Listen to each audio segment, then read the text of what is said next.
ഇതാണ് Oppo find X9 Pro എന്ന് പറയുന്ന ഫോൺ. ഈ അടുത്ത സമയത്ത് വളരെയധികം ഡിസ്കസ് ചെയ്യപ്പെട്ടുകൊണ്ടിരിക്കുന്ന ഒരു ഫോണാണ്. കാരണം അടിപൊളി ഒരു ക്യാമറയാണ് അതിനകത്തുള്ളത്. ഒരു പുതിയ ബെഞ്ച് മാർക്ക് സെറ്റ് ചെയ്യുന്ന തരത്തിലുള്ള ഒരു ഗംഭീര ക്യാമറ എന്ന് പറയാം. എനിക്ക് ഇഷ്ടപ്പെട്ടിട്ടുണ്ട്. ഞാൻ എല്ലാം ഡീറ്റെയിൽ ആയിട്ട് കാണിക്കാം. പക്ഷേ അതിന് മുമ്പ് ഒരു ചെറിയ അൺബോക്സിംഗ് ഒന്ന് കാണിക്കാം. ബോക്സിൽ എന്തൊക്കെയാണെന്ന് പതിവായിട്ട് നമുക്കൊന്ന് ചെക്ക് ചെയ്യുന്ന പോലെ ഒന്ന് ചെക്ക് ചെയ്യാമല്ലോ. ഈ കാണുന്നതാണ് ബോക്സ്. ബോക്സിനകത്ത് ചെറിയൊരു ബോക്സ് പതിവ് പോലെ തന്നെ ഉണ്ട്. അതിനകത്ത് കേസ്, ഡോക്യുമെന്റേഷൻ ഒക്കെ തന്നെയാണുള്ളത്. കേസ് നല്ല ക്വാളിറ്റിയാണ്. അങ്ങോട്ട് മാറ്റി വെക്കാം. ഇതായി കാണുന്നതാണ് ഫൈൻഡ് X9 Pro എന്ന് പറയുന്ന ഫോൺ. എന്നാൽ ഇതിലേക്ക് വരുന്നതിന് മുമ്പ് 80 വാട്ടിന്റെ ചാർജർ ബോക്സിലുണ്ട്, ചാർജിങ് കേബിൾ ഉണ്ട്, സിം ടൂൾ വരുന്നുണ്ട്. ഇത്തരം കാര്യങ്ങളാണ് ബോക്സിൽ. ബോക്സ് അങ്ങോട്ട് മാറ്റി വെക്കാം. സോ അപ്പോൾ ഫൈൻഡ് X9 Pro നമ്മുടെ കയ്യിൽ കിട്ടി. ഡിസൈൻ എനിക്ക് ഈ പറഞ്ഞ പോലെ നല്ല രീതിക്ക് ഇഷ്ടപ്പെട്ടു. കൊള്ളാം, നന്നായിട്ടുണ്ട്. ഡിസ്പ്ലേ ഒക്കെ കണ്ടോ, വളരെ ചെറിയ ബെസിൽസ്, സിമെട്രിക്കലായിട്ട് ഒരു യൂണിഫോമായ നല്ല നൈസ് ബെസിൽസ് അടക്കമുള്ള നല്ല ഡീസൻറ്റ് ഡിസ്പ്ലേ. ഡിസൈനെ കുറിച്ച് പറയാം. അതിന് മുമ്പ് നമ്മൾ പറഞ്ഞ ആ ക്യാമറ, അതാണ് ഇതിൻ്റെ മെയിൻ സംഭവം. കിട്ടുന്ന സംഭവമാണ്. നമുക്ക് 50 MB മെയിൻ സോണി ക്യാമറ വെച്ച് തുടങ്ങാം. ഈ കാണുന്നതാണ് 50 MB ഇമേജുകൾ. അത്യാവശ്യം നല്ല ക്വാളിറ്റിയാണ്. അത് ഡേ ലൈറ്റ് ആയാലും ആർട്ടിഫിഷ്യൽ ലൈറ്റ് ആയാലും സെറ്റ് ക്വാളിറ്റി. ഹസൽബ്ലാഡ് കൊളാബറേഷൻ അടക്കമാണ് ഈ ഒരു ക്യാമറ സെറ്റപ്പ് ചെയ്തിരിക്കുന്നത്. ഹസൽബ്ലാഡ് മാസ്റ്റർ ക്യാമറ സിസ്റ്റം എന്ന് പറയാം. അതിന്റെ സാമ്പിളാണ് ഈ കണ്ടത്. ഇനി ഇതിൽ 50 മെഗാപിക്സലിന്റെ wide angle camera with macro support വരുന്നുണ്ട്. വൈഡ് ആംഗിൾ ഇമേജുകൾ കണ്ടു നോക്കിയേ, നല്ല അടിപൊളി ക്വാളിറ്റി ആയിട്ട് തന്നെയാണ് എനിക്ക് ഇതും ഫീൽ ചെയ്തത്. ഇനി ഇതിനകത്ത് ഈ സൈഡിൽ താഴെയായിട്ട് ഒരു ക്യാമറ കൊടുത്തിട്ടുണ്ട്. ട്രൂ കളർ ക്യാമറ എന്നാണ് ഇതിനെ പറയുന്നത്. അതായത് ലൈറ്റിലെ ടെമ്പറേച്ചറിൻ്റെ, ഇപ്പോൾ പല ലൈറ്റിംഗ് സിറ്റുവേഷനൊക്കെ നമ്മൾ ഫോട്ടോ എടുക്കുകയാണെങ്കിൽ ആ ലൈറ്റിംഗ് ടെമ്പറേച്ചറുകൾ മനസ്സിലാക്കിയിട്ട് warm, low light, vibrant, glow, അങ്ങനെ പല തരത്തിലുള്ള സെറ്റപ്പിലേക്ക് മാറ്റി നല്ല ക്ലിയർ ആയ പിക്ചർ തരിക, നല്ല കളറിലുള്ള പിക്ചർ തരിക എന്നുള്ളതാണ് അതിൻ്റെ പർപ്പസ്. സോ അത് നമുക്ക് ലോ ലൈറ്റിൽ മിക്സ്ഡ് ലൈറ്റിംഗ് കണ്ടീഷനിലൊക്കെ ഫോട്ടോ എടുക്കുമ്പോൾ ഹെൽപ്ഫുൾ ആയിരിക്കും. അത് ഓട്ടോമാറ്റിക്കലി വർക്ക് ചെയ്യും, നിങ്ങളൊന്നും ചെയ്യേണ്ട. ഇനി അടുത്ത ക്യാമറ എന്ന് പറയുന്നതാണ് മെയിൻ സംഭവം. 200 മെഗാപിക്സലിന്റെ ടെലിഫോട്ടോ ക്യാമറ. കിട്ടുന്ന സംഭവമാണ്. ഇതെന്താ മെയിൻ ക്യാമറ അല്ലാതെ ടെലിഫോട്ടോ ക്യാമറ 200 കൊടുത്തിരിക്കുന്നത്? വൈ? ആ ഒരു ചോദ്യത്തിൻ്റെ ഉത്തരം എന്ന് പറയുന്നത് ഈ അടുത്ത കാലത്ത് ജനങ്ങളുടെ യൂസേജിൽ വന്നിരിക്കുന്ന ഒരു മാറ്റമാണ്. എൻ്റെ അടക്കം യൂസേജിൽ. പണ്ടൊക്കെ നമ്മളൊരു സ്റ്റേജ് പ്രോഗ്രാം, ഒരു സ്കൂളിൽ ഒരു സ്റ്റേജ് പ്രോഗ്രാം നടക്കുന്നുണ്ടെങ്കിൽ, വെഡിങ് നടക്കുന്നുണ്ടെങ്കിൽ നമ്മളതിൻ്റെ മുമ്പിൽ പോയിട്ട് ക്ലോസ് ആയിട്ടൊന്ന് ഫോട്ടോ എടുക്കും. അല്ലെങ്കിൽ ഇപ്പോഴാണെങ്കിൽ നമ്മൾ എടുക്കും. ബട്ട് എങ്കിലും കൂടുതലായിട്ട് നമ്മൾ സൂം ചെയ്ത് പക്കാവായിട്ട് ഫോട്ടോ എടുക്കുന്ന പരിപാടി നമ്മളെല്ലാവരും തുടങ്ങിയിട്ടുണ്ടാവും ഈ സൂമിങ് ക്യാമറകൾ വന്നപ്പോൾ. അത് ഓപ്പോയുടെ ഇമേജിംഗ് ലാബും നോട്ടീസ് ചെയ്തിട്ടുണ്ടായിരുന്നു. അതുകൊണ്ട് തന്നെ ഈ സൂമിങ്ങിന് കൂടുതൽ പ്രയോറിറ്റി, ജനങ്ങൾക്ക് ആവശ്യമുള്ള സാധനത്തിന് കൂടുതൽ പ്രയോറിറ്റി കൊടുക്കുക എന്നുള്ളതാണ് അവർ ചെയ്തിരിക്കുന്നത്. 3x മുതൽ, ഇതിൽ 1x 2x നമ്മൾ എടുക്കുമ്പോൾ മെയിൻ ക്യാമറയാണ് വർക്ക് ചെയ്യുക. 3x മുതൽ നമുക്ക് ടെലിഫോട്ടോ ക്യാമറയാണ്. ഞാൻ സൂം ചെയ്തെടുത്തുള്ള ഫോട്ടോസൊക്കെ കാണാം. നല്ല ക്ലാരിറ്റിയും ക്വാളിറ്റിയും ഉള്ള ഫോട്ടോസാണ് നമുക്ക് കിട്ടുന്നത്. സാമ്പിൾ കണ്ടതിൽ നിങ്ങൾക്ക് എന്ത് തോന്നിയുള്ളൂ തീർച്ചയായിട്ടും കമൻറ്റായിട്ട് ഷെയർ ചെയ്യാം. ഈ പോർട്രേറ്റ് എഞ്ചിൻ വരുന്നുണ്ട്. പോർട്രേറ്റ് ഇമേജുകൾ കുറെ കൂടി ബെറ്റർ ആക്കുന്ന സംവിധാനം അതൊക്കെ ഇതിനകത്ത് വരുന്നുണ്ട്. പിന്നെ ഈ കണ്ട എല്ലാ ഫോട്ടോസിനും ഈ ക്ലാരിറ്റിയും ക്വാളിറ്റിയും കിട്ടുന്നതിൻ്റെ മെയിൻ കാരണമായിട്ട് ഇവർ ഉൾപ്പെടുത്തിയിരിക്കുന്ന പ്രധാനപ്പെട്ട ഒരു കാര്യം ലൂമോ ഇമേജിംഗ് എഞ്ചിൻ എന്ന് പറയുന്ന ഒരു സെറ്റപ്പാണ്. ഇതിനകത്ത് ബെറ്റർ ഒപ്റ്റിക്സ് ആൻഡ് സെൻസേഴ്സ് വരുന്നുണ്ട്. True colour handling, natural depth and bouquet, pro XDR processing, അങ്ങനെ ഒട്ടനവധി കാര്യങ്ങൾ ഉൾപ്പെടുത്തിക്കൊണ്ട് AI ഡീനോയ്സ് അടക്കം ഉൾപ്പെടുത്തി, അതായത് നോയ്സ് ഒക്കെ കുറയ്ക്കുന്ന സംവിധാനം, പ്ലസ് ലൈറ്റ്നിങ് സ്നാപ്പ് എഞ്ചിൻ എന്ന് പറയുന്ന സംവിധാനം, ഇതെല്ലാം കൂടി ഈ ലൂമോ ഇമേജ് എഞ്ചിൻ്റെ പ്രോപ്പർ ആയിട്ടുള്ള വർക്കിംഗ് കൊണ്ടാണ് ഈ ഒരു ക്ലാരിറ്റിയും ക്വാളിറ്റിയും നമുക്ക് കിട്ടുന്നത്. പ്ലസ് ഹസൽബ്ലാഡ് കൊളാബറേഷനും ഇതിനകത്ത് വരുന്നത്.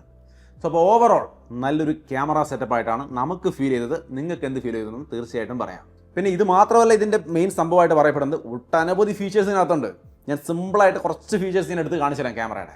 ഈ കാണുന്നത് ഹസൽബ്ലാഡ് എക്സ്പാൻഡ് എന്ന് പറയുന്ന ഓപ്ഷനാണ് ക്യാമറയുടെ. ഇത് വെച്ചെടുക്കുന്ന ഇമേജുകൾ ഈ കാണുന്ന പോലെ ഇരിക്കും.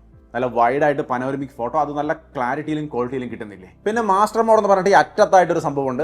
അതിൽ നമുക്ക് ഫോട്ടോ എടുക്കുമ്പോൾ പലതരത്തിലുള്ള കൺട്രോളുകളെല്ലാം ഉണ്ട്. നമുക്ക് കൺട്രോൾ ചെയ്ത് പല ഫോർമാറ്റിൽ, മുകളിൽ ടാപ്പ് ചെയ്താൽ പല ഫോർമാറ്റിൽ ഇമേജ് എടുക്കാനുള്ള സംവിധാനവും കൊടുത്തിട്ടുണ്ട്. സോ മാസ്റ്റർ മോഡ് വെച്ചുകൊണ്ട് നിങ്ങൾക്ക് ഇഷ്ടമുള്ള രീതിയിൽ ഇഷ്ടമുള്ള ഫോർമാറ്റിൽ ഫോട്ടോസ് എടുക്കാം. പിന്നെ ഇതിനകത്ത് ഹസൽബ്ലാഡ് എന്ന് പറഞ്ഞിട്ട് ഒരു ഓപ്ഷൻ വരുന്നുണ്ട്. ഇതിനകത്ത് നമുക്ക് 200 മെഗാപിക്സലിലോ 50 മെഗാപിക്സലിലോ ഫോട്ടോ എടുക്കാനുള്ള ഓപ്ഷൻ ഉണ്ട്. അത് വെച്ചുകൊണ്ട് നിങ്ങൾക്ക് ഇഷ്ടമുള്ള പോലെ എടുക്കാം. നല്ല ലൈറ്റിംഗ് ആണെങ്കിൽ 200 മെഗാപിക്സലിൽ തന്നെ പെട്ടയ്ക്കാം. ഒരു സംഭവം കൂടിയുണ്ട്, 4K റെസൊല്യൂഷനിൽ ലൈവ് ഫോട്ടോ എടുക്കാൻ സാധിക്കും. ഈ ഹസൽബ്ലാഡ് ഓപ്ഷനിൽ മുകളിൽ ലൈവ് എനേബിൾ ചെയ്താൽ 4K റെസൊല്യൂഷനിൽ ലൈവ് ഫോട്ടോ നിങ്ങൾക്ക് ഇവിടെ കാണാൻ ഞാൻ എടുത്തിരിക്കുന്ന ഫോട്ടോസ് അടിപൊളിയാണ്. പിന്നെ ഇത് കൂടാതെ വീഡിയോയിൽ ഒരുപാട് ബെനിഫിറ്റ് വന്നിട്ടുണ്ട്. 4K 120 FPS നമുക്ക് വീഡിയോ എടുക്കാൻ സാധിക്കും. നിങ്ങൾക്ക് ഇവിടെ കാണാം സാമ്പിൾ. നല്ല ക്വാളിറ്റി വീഡിയോസ് 4K 120 FPS നമുക്ക് ഷൂട്ട് ചെയ്യാം. എനിക്ക് വലിയ വിഷയമൊന്നും തോന്നിയില്ല. നിങ്ങൾക്ക് ഇഷ്ടപ്പെട്ടു നോക്കുക. ഡേ ലൈറ്റും നൈറ്റും ഒക്കെ എടുത്ത വീഡിയോസ് ഞാൻ അവിടെ കാണിക്കുന്നുണ്ട്.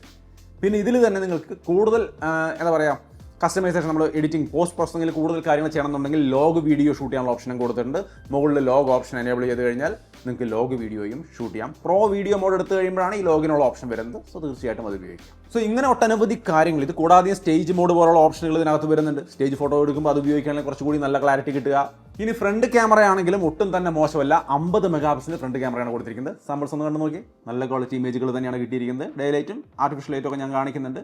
വീഡിയോ 4K 60 FPS എടുക്കാം. സോ നല്ല ക്വാളിറ്റിയുള്ള സെൽഫി വീഡിയോയും വ്ളോഗൊക്കെയാണ് നിങ്ങളുടെ പർപ്പസ് എങ്കിൽ തീർച്ചയായിട്ടും ഉപയോഗിക്കാം. 4 മൈക്ക് സിസ്റ്റമാണ് കൊടുത്തിരിക്കുന്നത്. നല്ല രീതിയിൽ ഓഡിയോ റെക്കോർഡിങ്ങും നടക്കും. സോ നല്ലൊരു സെൽഫി ക്യാമറ സെറ്റപ്പും ഉണ്ട് ഇതിനകത്ത്. എനിക്കിതിൻ്റെ ക്യാമറ എന്നെ ഭയങ്കരമായിട്ട് ഇമ്പ്രസ് ചെയ്തു. അതുകൊണ്ട് തന്നെ ഇത്രയും ഡീറ്റെയിൽഡ് ആയിട്ട് ഇതിൻ്റെ ക്യാമറയുടെ കാര്യങ്ങൾ ഞാൻ പറഞ്ഞത്. ഒരു ക്യാമറ ഫോൺ നോക്കുന്നവർക്ക് തീർച്ചയായിട്ടും പറ്റും. ഇനി നമുക്കിതിൻ്റെ മറ്റു കാര്യങ്ങൾ, ഡിസൈൻ പോലുള്ള കാര്യങ്ങളൊക്കെ വന്നു കഴിഞ്ഞാൽ നല്ല ഡിസൈനാണ്. ഞാൻ തുടക്കത്തിലേ പറഞ്ഞല്ലോ, ഇത് 8.2 mm ആണ് തിക്നെസ് വരുന്നത്, 224 ഗ്രാമാണ് wait. Gorilla Glass Victus 2 protection ഉണ്ട്, IP66, 68, 69 തുടങ്ങിയ എല്ലാ റേറ്റിംഗും വരുന്നുണ്ട്. സോ ബിൽറ്റ് ക്വാളിറ്റിക്കോ ഡിസൈനോ ഒന്നും ഒരു വിഷയമില്ല, സെറ്റാണ്. പിന്നെ ചില ആഡഡ് ബെനിഫിറ്റുകൾ എന്ന് പറഞ്ഞാൽ ഇത് സ്നാപ്പ് കീ, ഈ സൈഡിലുള്ള സ്നാപ്പ് കീ ഭയങ്കര യൂസ്ഫുൾ ആണ്. നിങ്ങൾക്ക് ഏത് ഫംഗ്ഷൻ ആണെങ്കിലും ഇവിടെ കാണാം, നിങ്ങൾക്ക് ഒരുപാട് ടോർച്ചോ അല്ലെങ്കിൽ മൈൻഡ് സ്പേസോ അല്ലെങ്കിൽ പലതരത്തിലുള്ള ഓപ്ഷനുകൾ കൊടുക്കുക, അസൈൻ ചെയ്യാൻ സാധിക്കും ആ കീയിലേക്ക്. റൈറ്റ് സൈഡിൽ ഒരു ക്വിക്ക് ബട്ടൺ കൊടുത്തിട്ടുണ്ട്. ഡബിൾ ടാപ്പ് ചെയ്താൽ ക്യാമറ ഇൻസ്റ്റാന്റ് ആയിട്ട് ഓപ്പൺ ആവും. സിംഗിൾ പ്രസ്സിൽ ഫോട്ടോ എടുക്കാം. ലോങ് പ്രസ് ആണെങ്കിൽ ബ്രഷ് ഷോട്ട്, അതായത് കണ്ടിന്യൂസ് ഷോട്ട് ക്ലിക്ക് ഇങ്ങനെ നടത്തിക്കൊണ്ടിരിക്കുന്ന പരിപാടി, അതൊക്കെ നമുക്ക് ഇതിൽ ചെയ്യാൻ പറ്റും. പിന്നെ താഴെ SIM tray, dual nano SIM, type C port, മൈക്കുകൾ, സ്പീക്കർ ഗില്ല്, റൈറ്റ് സൈഡിൽ power button, volume button, left സൈഡിലാണ് നമ്മൾ ഈ പറഞ്ഞ സ്നാപ്പ് കീ, മുകളിൽ നോയ്സ് ക്യാൻസലിംഗ് മൈക്രോഫോൺ. പിന്നെ 3D ultrasonic finger print sensor ആണ് കേട്ടോ. വളരെ ഫാസ്റ്റ് ആൻഡ് സ്നാപ്പി ആയ 3D അൾട്രാസോണിക് ഫിംഗർ പ്രിന്റ് ആണ്, ഒരു പ്രശ്നമില്ല. ഇനി ഡിസ്പ്ലേ ആണെങ്കിൽ ഞാൻ നേരത്തെ പറഞ്ഞ പോലെ വളരെ സ്ലിം ആയ ബെസിൽസ്, 1.15 mm സിമെട്രിക്കൽ ആയിട്ടുള്ള യൂണിഫോം ആയിട്ടുള്ള ഒരു ബെസിൽസ് ആണ് വരുന്നത്. തിന്നസ്റ്റ് ഓൺ ഓപ്പോ ഫോൺ എന്നാണ് പറയുന്നത്. ഏറ്റവും കുറഞ്ഞ ബെസിൽസ് ആയിട്ട് വരുന്ന ആദ്യത്തെ ഓപ്പോ ഫോൺ ആണ് അത്ര. 6.78 ഇഞ്ച് വരുന്ന 120 Hz 1.5K AMOLED ഡിസ്പ്ലേ ആണ്. ഗോറില്ല ഗ്ലാസ് വിറ്റസ് 2 പ്രൊട്ടക്ഷൻ വരുന്നുണ്ട്. 10-bit ഡിസ്പ്ലേ ആണ്. 100% DCI-P3 സപ്പോർട്ട്. 1800 നിറ്റ്സിന്റെ ബ്രൈറ്റ്നസ്, ഹൈ ബ്രൈറ്റ്നസ് മോഡ് തന്നെ വരുന്നുണ്ട്. സോ ബ്രൈറ്റ്നസിന് യാതൊരു വിഷയം ഉണ്ടാവില്ല ഈ ഒരു ഫോണിൽ. 3600 നിറ്റ്സിന്റെ പീക്ക് ബ്രൈറ്റ്നസും വരുന്നുണ്ട്. പിന്നെ എല്ലാതരം സർട്ടിഫിക്കേഷനുകളും ഉണ്ട്. Dolby vision, HDR10+, HDR vivid എല്ലാ സംഭവങ്ങളും സപ്പോർട്ട് ചെയ്യുന്നുണ്ട്. TUV റെയിലാൻ സർട്ടിഫിക്കേഷനും വരുന്നുണ്ട്. പിന്നെ 2160 Hz PWD ബീം സപ്പോർട്ടും. സോ കംപ്ലീറ്റ്ലി പാക്ഡ് ആയിട്ടുള്ള ഒരു ഡിസ്പ്ലേ. 1.5K ഡിസ്പ്ലേ ആണ്. ഡിസ്പ്ലേ ക്വാളിറ്റിക്ക് യാതൊരു വിഷയമില്ല. ഇനി സോഫ്റ്റ്വെയർ ആണെങ്കിലും ഏറ്റവും പുതിയ ColorOS 16 Android 16 ബേസ്ഡ് ആണ്. നല്ല സ്മൂത്തായ സ്നാപ്പി ആയ ഒരു UI ആണ് ഇപ്പോൾ കാണുന്നത്. നിങ്ങൾക്ക് യാതൊരു ഇഷ്യൂസും ഇതിനകത്ത് പറയാനില്ല. 5 വർഷത്തെ സോഫ്റ്റ്വെയർ അപ്ഡേറ്റും 6 വർഷത്തെ സെക്യൂരിറ്റി അപ്ഡേറ്റ് കമ്പനി ഓഫർ ചെയ്യുന്നുണ്ട്. ഇഷ്ടംപോലെ പേഴ്സണലൈസേഷൻ ആണ്. നിങ്ങൾക്ക് ഇതിന്റെ ലോ സ്ക്രീനിൽ തന്നെ ഈ കാണുന്ന തരത്തിലുള്ള വാൾപേപ്പറുകൾ സെറ്റ് ചെയ്യാം. അല്ലെങ്കിൽ ഫ്ലക്സ് തീം എന്ന് പറയുന്ന മേഖലയിലേക്ക് ചെന്ന് കഴിഞ്ഞാൽ പലതരത്തിൽ ഇതുപോലെ ഒരു ടെക്സ്റ്റിനകത്ത് നമ്മുടെ ഇമേജുകൾ കൊടുത്തുകൊണ്ട് വാൾപേപ്പർ സെറ്റ് ചെയ്യണോ, ഒരാളെ മുമ്പിൽ നിർത്തി ആളുടെ ബാക്കിലേക്ക് ടെസ്റ്റുകൾ വരുന്ന തരത്തിലുള്ള പരിപാടികൾ, ഇങ്ങനെ ഒട്ടനവധി സംഭവങ്ങൾ ഫ്ലക്സ് തീമിനകത്ത് വരുന്നുണ്ട്. അതുകൂടാതെ ഒരു ഐക്കൺ തന്നെ ഉണ്ടെങ്കിൽ ആ ഐക്കണിനെ സൈസ് കൂട്ടാം, ഇങ്ങനെ വലുതാക്കി കൊണ്ട് കണ്ട അതിനകത്ത് പല ഷോർട്ട് കട്ടുകൾ ആഡ് ചെയ്യാൻ പറ്റുന്ന പരിപാടി, ഇങ്ങനെ പല കാര്യങ്ങൾ ചെയ്യാം. ഇങ്ങനെ ഐക്കൺസ് അടക്കമുള്ള എല്ലാ കാര്യങ്ങളും ഒരു നെക്സ്റ്റ് ലെവൽ പേഴ്സണലൈസേഷൻ നിങ്ങൾക്ക് ഇതിനകത്ത് ചെയ്യാം. ഗംഭീരമായിട്ടാണ് ColorOS 16 വന്നിരിക്കുന്നത്. അതിൽ യാതൊരു ഇഷ്യൂ ഇല്ല, സ്മൂത്ത് ആൻഡ് സ്നാപ്പിയാണ്. ഇനി AI ഫീച്ചേഴ്സിനെ കുറിച്ച് പറയാതെ പോകാൻ വയ്യ. സ്ഥിരം പറയുന്ന പരിപാടികൾ ഞാൻ എല്ലാം പറയുന്നില്ല. ഇൻട്രസ്റ്റിംഗ് ആയിട്ട് തോന്നി ഒന്ന് രണ്ടെണ്ണം മാത്രം ഞാൻ പറയാം. ഞാൻ പറഞ്ഞില്ല ഈ ഒരു സ്നാപ്പ് കീ ഭയങ്കര യൂസ്ഫുൾ ആണെന്ന്.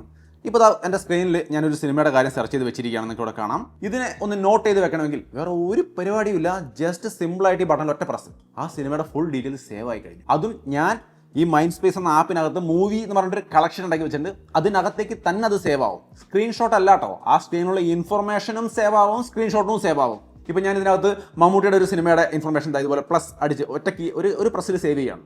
ഇനി നമുക്ക് ആ സിനിമയുടെ വിവരം ഞാൻ അടുത്ത ആഴ്ച കാണാൻ വേണ്ടിയിട്ടാണ് അത് സേവ് ചെയ്ത് വെച്ചിരിക്കുന്നത്. ഇപ്പോൾ നമ്മൾ ജെമിനൈയോട് ജസ്റ്റ് ജെമിനൈ ഞാൻ അടുത്ത ആഴ്ച കാണാൻ വേണ്ടി മമ്മൂട്ടിയുടെ ഒരു സിനിമ മൈൻഡ് സ്പേസിനകത്ത് സേവ് ചെയ്ത് വെച്ചിട്ടുണ്ട്. ഏതാണ് ആ സിനിമ? ആ മൈൻഡ് സ്പേസിൽ നമ്മൾ എഴുതി വെച്ചത് ഡീറ്റെയിൽസ് ഇവിടെ ജെമിനൈ എടുത്ത് എന്നുള്ളതാണ്. നമ്മൾ ആപ്പ് തുറക്കുക പോലും വേണ്ട.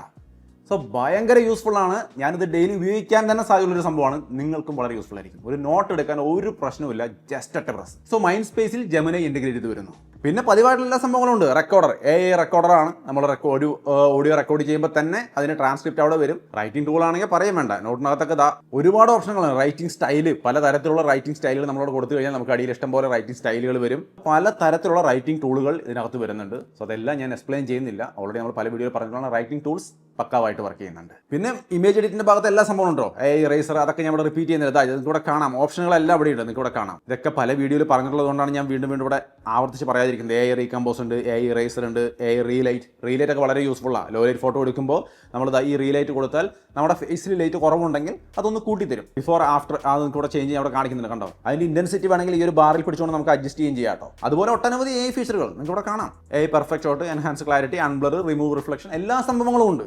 സോ എല്ലാം ഞാൻ അവിടെ കാണിക്കുന്നില്ല, ഒരുപാട് വീഡിയോകൾ നമ്മൾ കാണിച്ചതാണ്. ഇനി ലാസ്റ്റ് ആയിട്ട് 1-2 കാര്യങ്ങൾ പ്രധാനപ്പെട്ടത് പറയാനുള്ളത് കണക്ടിവിറ്റി. AI ലിങ്ക് ബൂസ്റ്റ് പോലുള്ള സംവിധാനങ്ങൾ, ഓപ്പോ RF ചിപ്പ്, ഇതൊക്കെ അടക്കം ഒരു 30% സിഗ്നൽ ബൂസ്റ്റ് നമുക്ക് ഇതിൽ കിട്ടും. കുറച്ചുകൂടി ബെറ്റർ സിഗ്നൽ സ്ട്രെങ്ത്. ഓൾറെഡി ഇതിൽ നല്ല സെറ്റപ്പാണ്. Wi-Fi 7, Bluetooth 6, NFC, USB 3.2 തന്നെ കൊടുത്തിരിക്കുന്നു. ജനറേഷൻ 1 എല്ലാം നല്ല സെറ്റപ്പാണ്. അത് ലിങ്ക് ബൂസ്റ്റ് കൂടി ചേർത്ത് ഇവരുടെ RF ചിപ്പ് കൂടി ചേർത്ത് 30% സ്ട്രോങ്ങർ സിഗ്നൽ റിസപ്ഷനും കാര്യങ്ങളൊക്കെ ഓഫർ ചെയ്യുന്നുണ്ട്. അപ്പോൾ നല്ല നെറ്റ്വർക്ക് റിസപ്ഷൻ ഉള്ള ഒരു ഫോൺ കൂടിയാണ്. പിന്നെ കണക്ട് പോലുള്ള സംവിധാനങ്ങളൊക്കെ ഉണ്ട്. അതായത് മാക്കിലേക്ക് വരെ ഇത് കണക്ട് ചെയ്യാം. പിന്നെ പെർഫോമൻസിലേക്ക് വരുമ്പോൾ Dimensity 9500 എന്ന് പറയുന്ന ഫ്ലാഗ്ഷിപ്പ് പ്രോസറാണ്.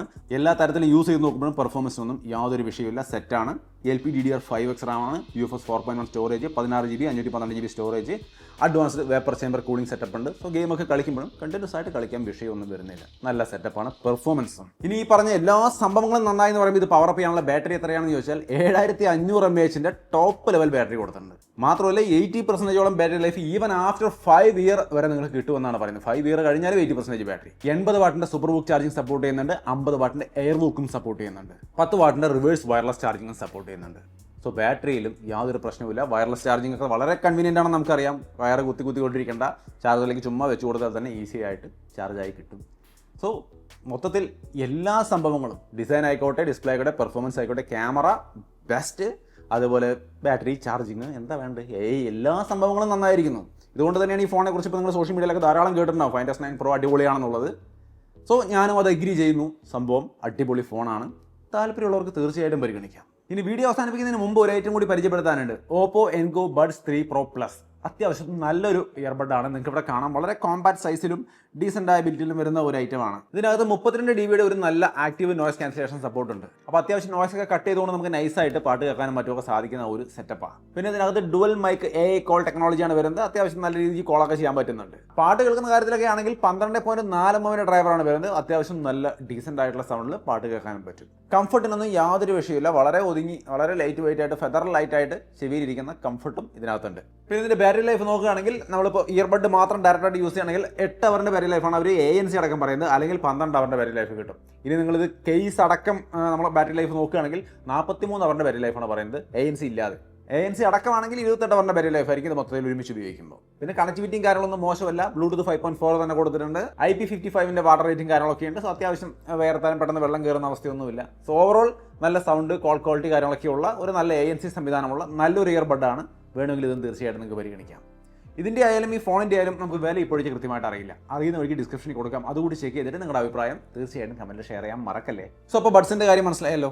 മൊത്തത്തിൽ ഓപ്പോ Find S9 Pro എന്ന ഫോണിലേക്ക് നോക്കിയാൽ ക്യാമറയാവട്ടെ, അതേപോലെ ഡിസൈൻ ആവട്ടെ, ഡിസ്പ്ലേ ആവട്ടെ, പെർഫോമൻസ്, ബാറ്ററി, ചാർജിങ്, എല്ലാ സംഭവങ്ങളും ബെസ്റ്റായിട്ടാണ് അവർ ഇതിൽ കൊടുത്തിരിക്കുന്നത്. നമ്മൾ 2-3 ആഴ്ച കയ്യിൽ വെച്ച് ഉപയോഗിച്ച് നോക്കിയതിലും എനിക്കിത് പേഴ്സണലി ഉപയോഗിക്കാൻ തോന്നി എന്നുള്ളത്, എന്നെ അത്ര ഇമ്പ്രസ് ചെയ്ത സംവിധാനമായി എന്ന് തോന്നിയത് കൊണ്ടും കൂടിയാണ് ഞാനിത് നന്നായിട്ടുണ്ട് എന്ന് പറയുന്നത്. നിങ്ങൾക്കിതെല്ലാം കേട്ടിട്ട് എന്ത് തോന്നി? സംഭവം അടിപൊളിയായിട്ട് തോന്നിയെങ്കിൽ പർച്ചേസ് ചെയ്യാനുള്ള ലിങ്കും കാരണം ഞാൻ താഴെ ഡിസ്ക്രിപ്ഷനിൽ കൊടുക്കാം. തീർച്ചയായിട്ടും ചെക്ക് ചെയ്യുക. നിങ്ങളുടെ അഭിപ്രായം എന്ത് തന്നെയായാലും കമൻറ്റ് ഷെയർ ചെയ്യാൻ മറക്കണ്ട. സോ അതാണ് ഓപ്പോ Find S9 Proയുടെ ഒരു അൺബോക്സിങ്. ബട്ട് ഒബ്വിയസ്ലി 2-3 ആഴ്ച ഉപയോഗിച്ച് നോക്കിയതാണ്. സോ എൻ്റെ അഭിപ്രായവും അത് തന്നെയാണ്. ഈ ഫോണിനെ കുറിച്ച് നന്നായിരിക്കും. നിങ്ങളുടെ അഭിപ്രായങ്ങൾ കമൻറ്റ് ഉണ്ടാവുമെന്ന് വിചാരിക്കുന്നു. വീഡിയോ ഇഷ്ടപ്പെട്ടാൽ ലൈക്ക് ചെയ്യാൻ ഷെയർ ചെയ്യാൻ മറക്കണ്ട. വീണ്ടും ഒരു വീഡിയോയിൽ കാണാം.